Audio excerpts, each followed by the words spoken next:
We don't subscribe to the old school way, nor the new school way, only the optimal way. The 80-20 Baseball Experience with Coach Bo.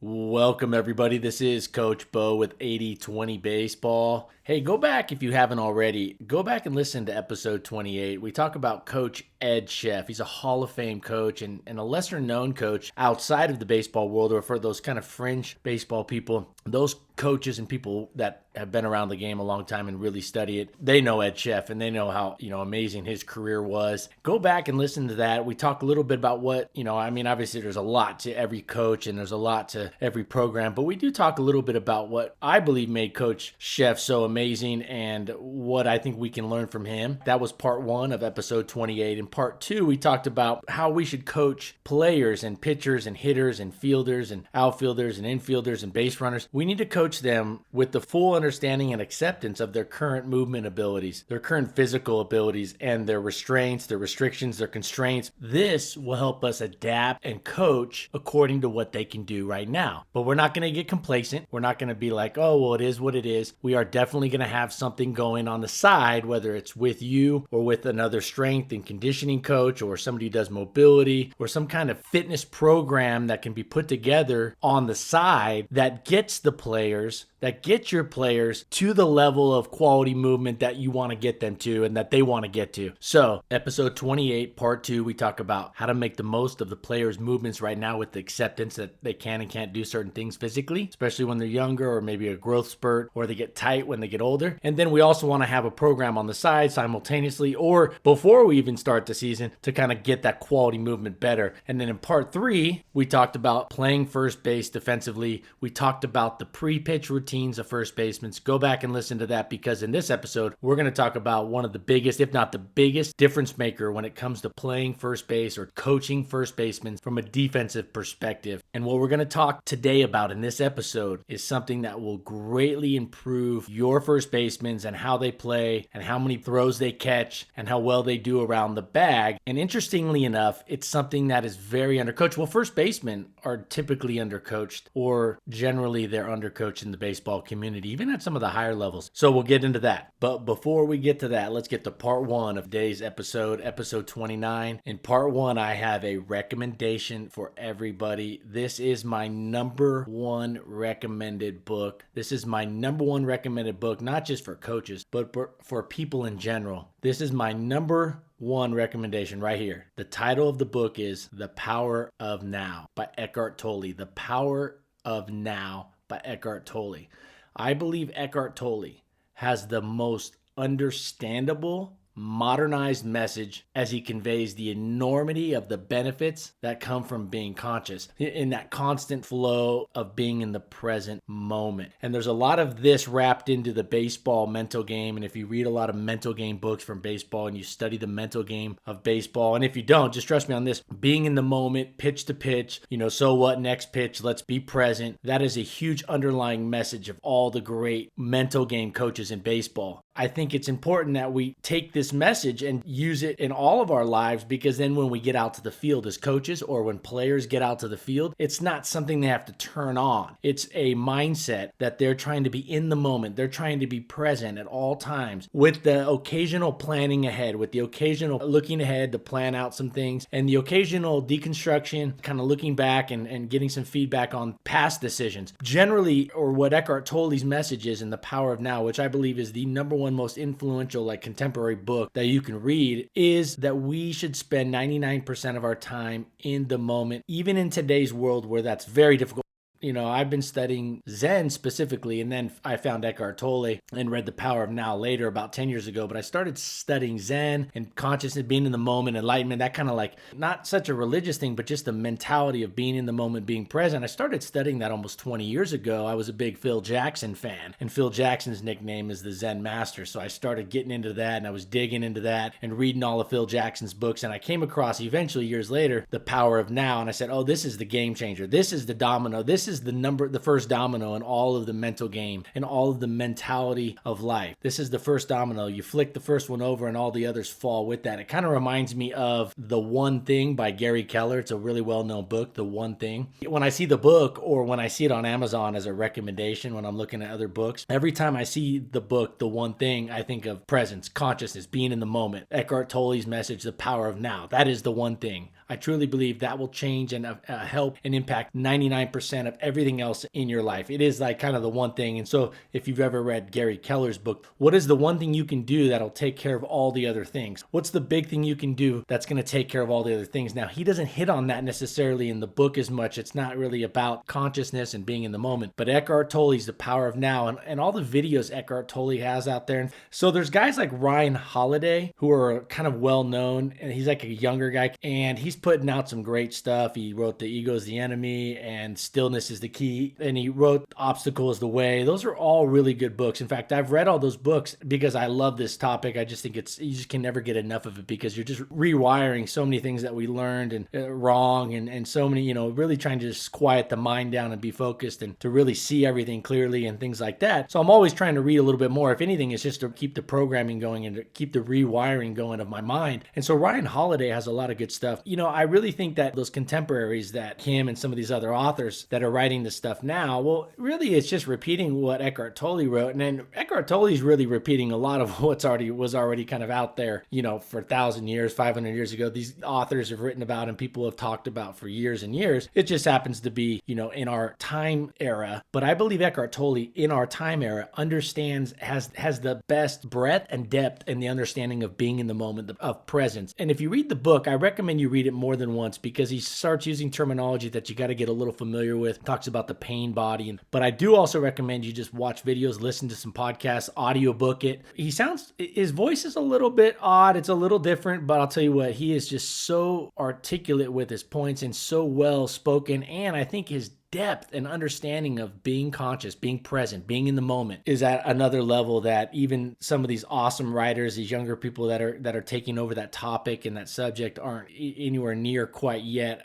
But that's my opinion. I just think it's something that I highly recommend. In fact, it has changed the way I coach. It has made me a much better coach, because when you're in the moment and your mind is clear, well, before the game starts or before practice starts, before the season starts, you take some time to plan out what your goals are, where you want to be. And then you get into that moment where you're reading, and situations are just become so much more clear when you're present, when you're in the moment. The answers come to you much easier. And also you're just your best self when you're present, when you're fully present. And I think most of you listening to this already understand the impact and the importance of this and the benefit of this. But it absolutely helps out on the field.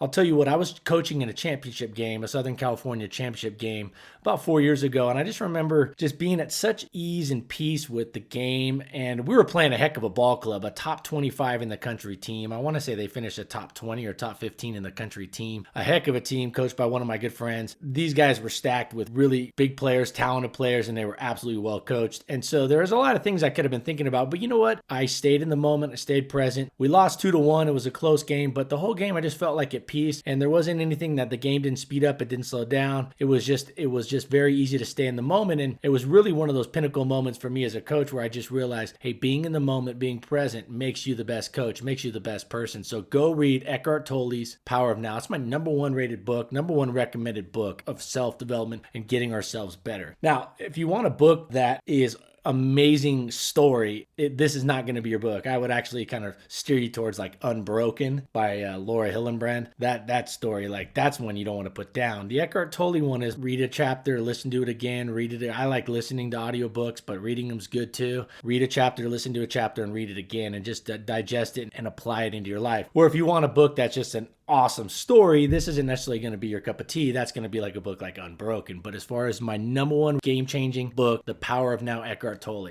All right, part 2. Now we're going to get into some specifics of baseball out on the field. And I'm seeing a lot of, there's a lot of discussion about the major leagues going to a automated strike zone, a robo-ump type of strike zone done by technology and computers, the optic cameras and things like that.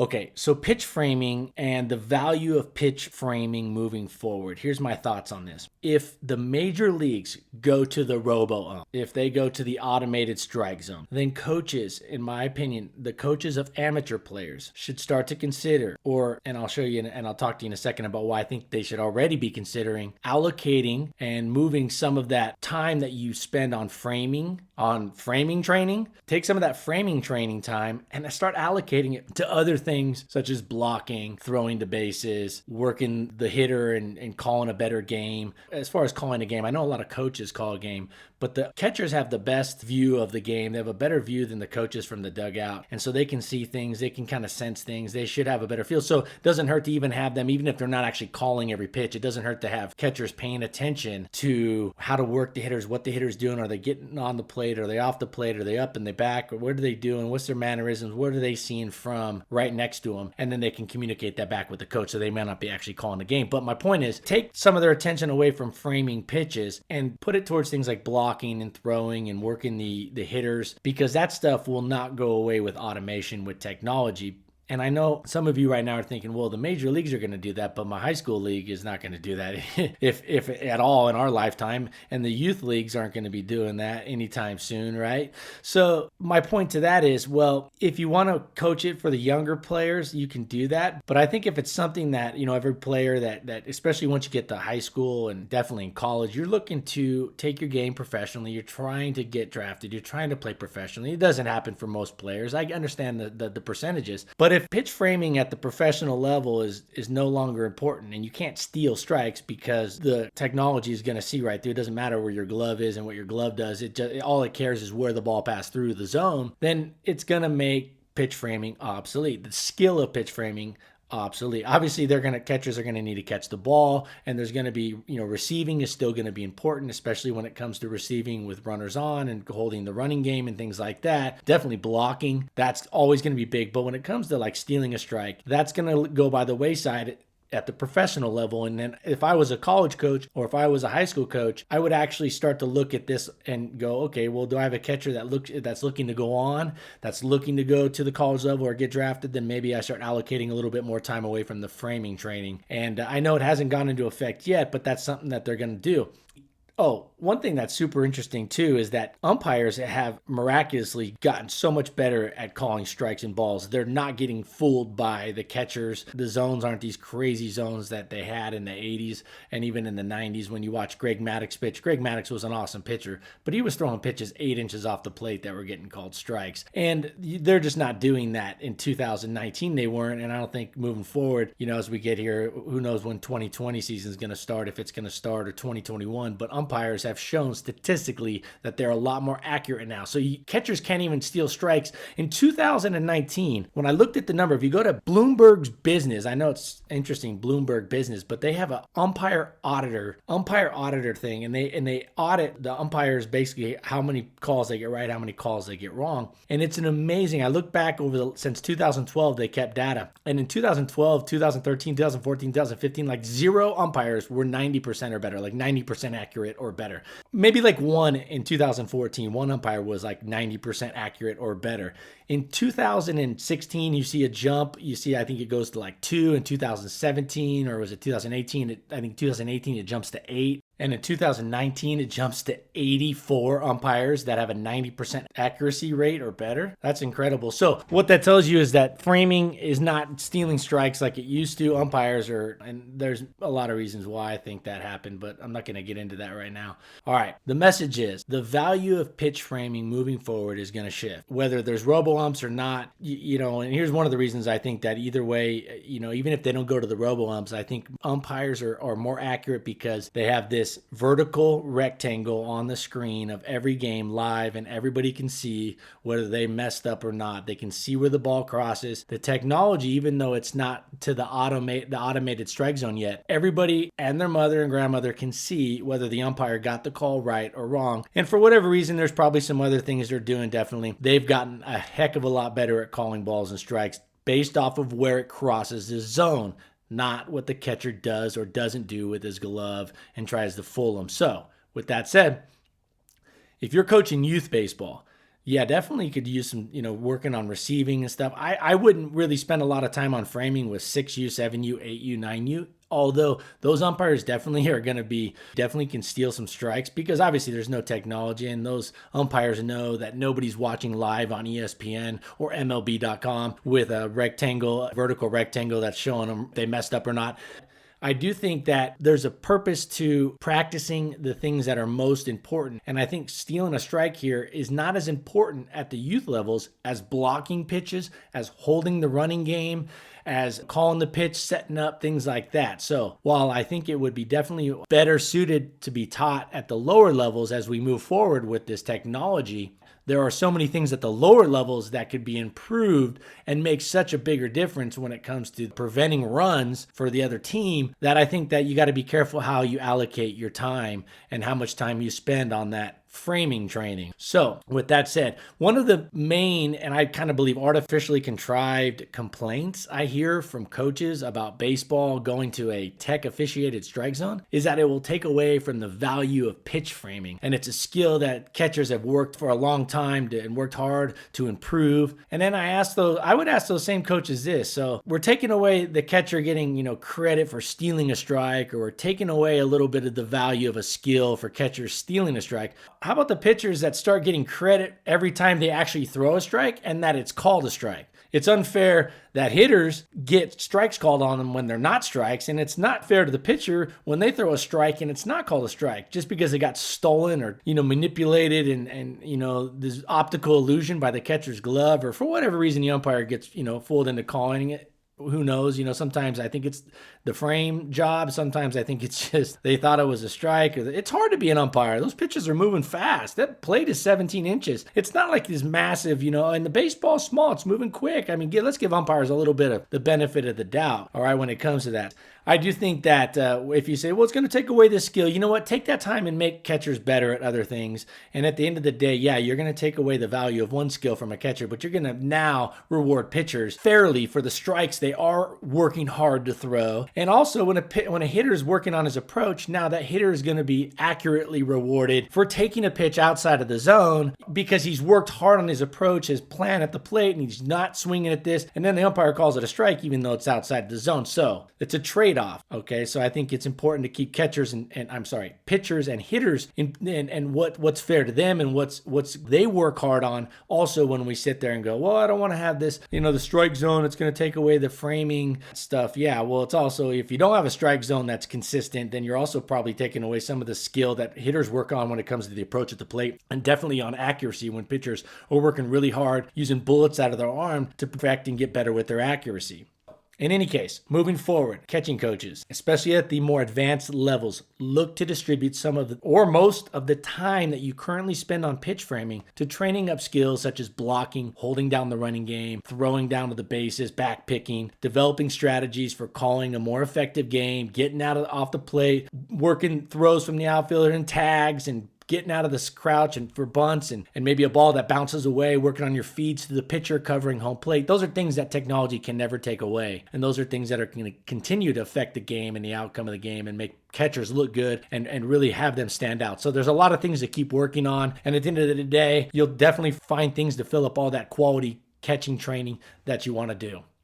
Part 3, last part. Man, this one's good. Playing first base. So reminder from the last episode, we talked about the proper pre-pitch routine or pre-pitch questions a first baseman should quickly ask themselves, such as number 1, do I hold the runner on or not? Is this a situation to hold the runner? As you get older, high school, 13, 14U, definitely college, professional, this is just automatic for the most part. It's already been wired in for the older players. But those 7U, 8U, 9U players, they'll likely need to give this some thought, albeit quickly. Number 2, the first baseman should ask himself, is it a non-runner like double play situation? A non-runner like there's no runner at first? Is this a double play situation? And if so, move in a few steps from the default position of like nobody's on position. Move in a few steps so you can try to turn that double play. And left or right is going to be based off of the hitter's tendencies, lefty, righty, the hitter's tendencies. But you're going to definitely want to move in a little bit if it's a situation where you're not holding the runner, but it's a double play situation like bases loaded and you're not going home with the ball, or runners at first and second. And the next thing you ask yourself, is a hitter a push bunt hitter? I know bunting is a little bit less and less. It's decreasing the amount of it, but there's definitely push bunters out there, especially lower levels. Push bunt hitter. If it is, move up and move a little to the right. Move up a few steps and then to the right a few steps to cut that push bunt off at the pass and then be able to give yourself a nice feed angle to the pitcher covering the bag. Second baseman should not necessarily be covering the bag. I know in the youth level, sometimes the second baseman squirms over there, but if your second baseman's positioned correctly, he shouldn't be over there. It should be your pitcher. All right, the fourth question, pre-pitch question, is the primary play going to be at home plate? And if so, move the first baseman in accordingly. Also, remember that first basemen, when there's a play at the plate, should play in more than the third baseman. I know they're both corner infielders, but the first baseman should play in closer to home plate more than the third baseman because the angle of the incoming throw will likely require the catcher to have to move further after receiving the ball to where the spot the tag will be applied on the runner coming in from third base. And the last question, and this is something that comes up a lot. This is something that's probably the most important or useful question over time is, where is the second baseman playing? The first baseman should always know where the second baseman is positioned. It's going to dictate whether they might slide over a little more towards the line. And most importantly and more often, it's going to tell the first baseman when they should probably cover more of that hole or not. And if the second baseman starts shading over into the 3-4 hole and they start playing, say, a left-hander to pull a little more, which is common, well, then that first baseman shouldn't have their range shouldn't overlap very much, if at all. Ideally, your range would be just, touching the outskirts of the first baseman's range would be touching the outskirts of the second baseman's range. Second base moving to his left, first baseman moving to his right. Now, a little overlap is okay, but you don't want to have a lot of overlap. You don't want both guys being able to get to a ball real easily in between. So that's something the first baseman's got to ask themselves. All right, now in this episode, it's really important that you listen to this because this is a game changer when it comes to first basemen, and it's very, very undercoached. This is talking about when the first baseman's positioned at the bag, ready to take a throw, ready to get a throw from an infielder, the pitcher, a catcher. And in the lower levels, sometimes the right fielder, right? This is a major message that should be instilled in all first basemen from 5 years old all the way to the major leagues. And in fact, it's not, like I said, coached up very often. The coaching message is this: first basemen, stretch to the throw, not to the thrower. In other words, stretch toward where the ball is arriving and avoid the default move of stretching towards the fielder making the throw. Many outs are lost because first basemen stretch too early. They stretch early in the direction of the thrower only to have that throw tail, sail, veer, run, or cut away from their outstretched glove. First baseman must hang tight long enough to see the trajectory of the throw. And hopefully it'll be accurate and not require the first baseman to get, up on their tippy toes or stretch up or down the foul line. But they must hang tight to see the trajectory of the throw. The best throws, made many times by elite infielders, are both going to be ahead of the runner and on target, and thus require no stretch or any kind of movement at all, just catch the ball. But those should be fairly easy for first baseman. Those should be really easy for first baseman, and if not, the DH slot may be a better fit. We should not coach our first baseman to be elite receivers on perfect throws, but rather elite snaggers of errant throws. And to do this consistently and effectively over and over again, a first baseman needs to be in and needs to hold an athletic, ready position until they see the initial path of the throw, at least the initial path, board as much of the throw as they can before they need to commit if they are going to need to stretch. For example, like deep throws from the 5-6 hole will allow the first baseman to hold and track the ball to throw longer and adjust their stretch a little further. While, say, a bunt fielded by the pitcher 30 feet away will require the first baseman to be in a position and be ready for a quick throw. It may be a bang quick throw where the pitcher didn't get off the mound quick and, you see those real quick short throws. That's where the stretch is not relevant really at all. You'd rather just be in an athletic position ready to catch a throw because, hey, we all know sometimes those pitchers run up, grab the ball, the grass a little wet, or they're used to throwing, off the mound, throwing pitches. So they make a throw, they drop their elbow or whatever, their feet give out a little bit, and you got to be ready for those quick throws. But the throw from the 5-6 hole or back up the middle, second baseman maybe going to his backhand, those throws are going to take a little bit longer to get there. So the first baseman needs to hold and see the trajectory, the path of the pitch? Is it the throw? Sorry, not the pitch, the throw. And is it tailing? Is it sinking? Is it running? Is it going to sail? If I stretch and it sails and it goes up, it stays true and it stays up. Then if I stretch, well, that might go over my head. Well, maybe I'll just go up on my tippy toes. So either way, a well-timed ready position while gearing up to receive a throw will better allow the first baseman to maximize their catch radius. Catch radius is more important. This is the main message of all of part 3 here. The catch radius of a first baseman will save more runs and will prevent more runs than the length of the first baseman's stretch, the ability to stretch out and meet the ball, especially those balls that are coming. And when I say, okay, let me back up. The catch radius involves stretching or reaching, but the radius could be right, left, up, and obviously first basemen like to scoop balls, but more often than not, throws to the left and to the right of the first baseman and some that sail up are catchable baseballs, but the first baseman has committed to a stretch early and then is in a compromised position because if a first baseman stretches, first off, they got one foot out in front of the other, so it really makes it hard to pivot and try to work one. Usually one side is really compromised. They can't work back to their glove side or they can't reach over. If you're stretching towards a target, you are not very good laterally. You are going to be very immobile laterally. And also, if you're stretched out, it really takes away from your jumping ability and your ability to go up on your, it also shortens your height. So if you're stretched out, it's going to drop you down so your reach up high. And how many times have we seen, the lower levels, even in high school and college, where the ball goes above the first baseman's head? Sure, some of those are way up there. It doesn't really matter. Nobody's going to get it, not even Shaq or Manute Bol.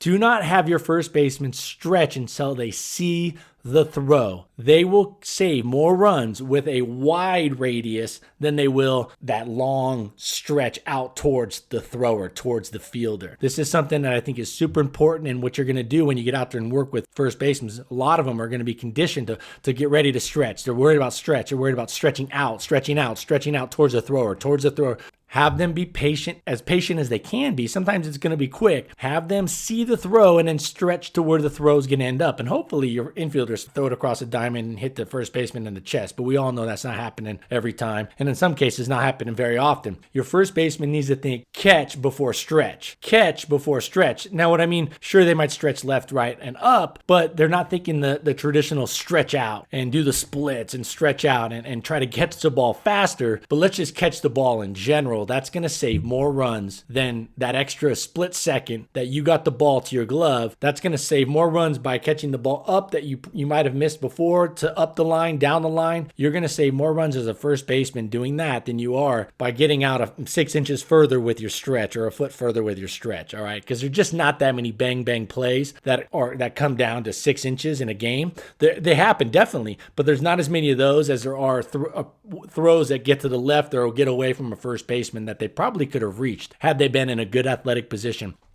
A well-trained, I'm going to finish up with this, a well-trained first baseman should, in my opinion, will be able to switch up their bag foot. A well-trained first baseman, athletic first baseman, will be able to switch up their bag foot on throws. So what happens is if you don't stretch early, then you can use the bag, you might use for right-handers, they typically use their right foot on the bag. That's their bag foot, and they stretch with their left foot, their left leg. Well, if the throw goes up the line towards the right field line, you're going to maximize more of your range if you can switch over and use your left foot now as your bag foot. If you can slide your left foot over and then reach up, it extends you out. So now you've extended the radius of your reach. Now that's a super well-trained athletic first baseman, but it allows you to switch up your bag feet, the foot that, the bag foot that you use based off of where the throw's at. And that's not going to happen very often, but it definitely will happen throughout the course of a season, half dozen times, like a high school season and a college season. It may happen 5-10 times where you switch the bag foot and it should just be relatively fluid. But if you're in a good ready position, you're at the bag, first baseman should not have either foot out in front of the other. If you're real athletic, you don't have to have your feet necessarily on the bag. You can have maybe the back of your heels touching the bag. You can have, if you're not super athletic first baseman, maybe your heels are up on the edge of the bag, both of them. But then you're low, you're athletic, almost like an infielder, like a third baseman ready for a hot shot or a shortstop ready to move. That's the kind of ready position that you want to teach your first basemen. And then the big thing is to keep them patient until they see where the ball is going and they stretch to the throw, not to the thrower. Man, I'll tell you what, that's a big one out there. I mean, I'll tell you what, Eckhart Tolle, my number one recommendation, The Power of Now. That book, I recommend you just read it 2-3 times, listen to it on audiobook, check out some of his videos online. It's a little different how he talks, so I'm just forewarning you now. And some of the terminology he uses, for me at least, when I first got into it, was a little, I didn't quite understand what he was, what it was he was talking about. But as I got to listening and learning and reading more, it made absolute perfect sense. And it was just, I'm sold on him having the best understanding of the power and the depth of how much being present can help our lives. Staying in the moment is so important for players and coaches. So Eckhart Tolle's Power of Now, go get that book, listen to it, download it. Part 2, pitch framing. Maybe we got to start spending a little more time on those other real important things that aren't going to get taken away maybe by technology. Obviously, the higher up you go, the less I would continue coaching the framing training, the pitch framing training. I would work more on other things, but the lower levels, yeah, you can keep doing some of that. But I also think you don't have as much time to practice when you're younger at youth levels. So, if you have 2 practices a week, I don't know how much time you can allocate for your catchers to work on framing when blocking and throwing runners out and things like that, and getting out of your stance and making a play on some of these balls, these weakly hit balls out in front of the plate or bunts and things like that. I think there's a lot of other things that might help, but I'm not saying don't work on it when they're young, but I definitely think you should consider as the game moves forward with that. It might be something you start allocating your time a little differently. And then playing first base, stretch to the throw, not to the thrower. Get in a ready position. Don't stretch early, all right? Think radius rather than stretching out lengthwise towards the thrower, but radius in terms of how much of a throw, how wild of these throws, how many bad throws can I still catch with my foot on the bag? All right, guys, this is Coach Bo. Man, this has been fun. Email me your thoughts if you have any questions, coachbo@8020baseball.com, or you can follow me on Twitter, 8020_baseball. Love doing this, just trying to help the baseball coaching world out and doing my part. And I got a lot of passion for it, and I think it's a calling, and I hope you guys are enjoying this. And I'll see you on episode 30. Bye for now. This has been the 80-20 Baseball Experience. This is a really good team, and so you have to earn everything you have against them and take opportunities when they present themselves. Take it to the field.